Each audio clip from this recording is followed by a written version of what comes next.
Peavey Predator USA.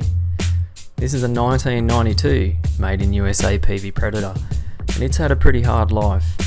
Some idiot painted it blue and then cream using an aerosol can from the hardware store.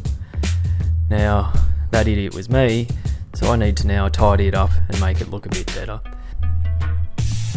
You can see it's got chips, it's dinged, and the poor thing is an absolute mess.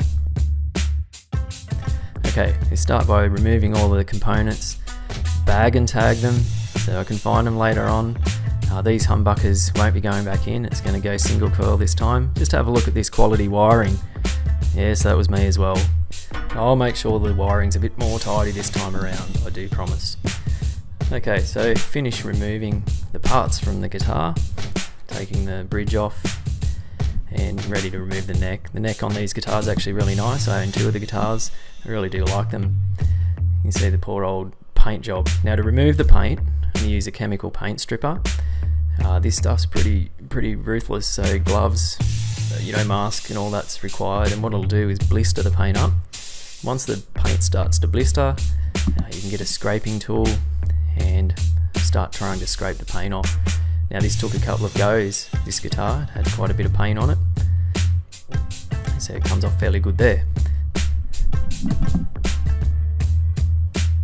Rightio, after the paint's removed, it needed a bit of sand, starting with some rougher sandpaper to smoother. And the interesting point about this guitar, it seems to have some sort of cap on both the front and the back. It looks like a really thin maple, but it's hard to tell. But I think it looks cool. Now this is no show quality guitar. I've painted on some varnish, some wood varnish basically to tidy it up.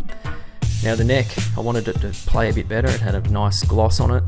I've got some sandpaper and basically sanded the gloss right off it. Made it a lot nicer feel and nicer to play. You can see final couple of coats of varnish.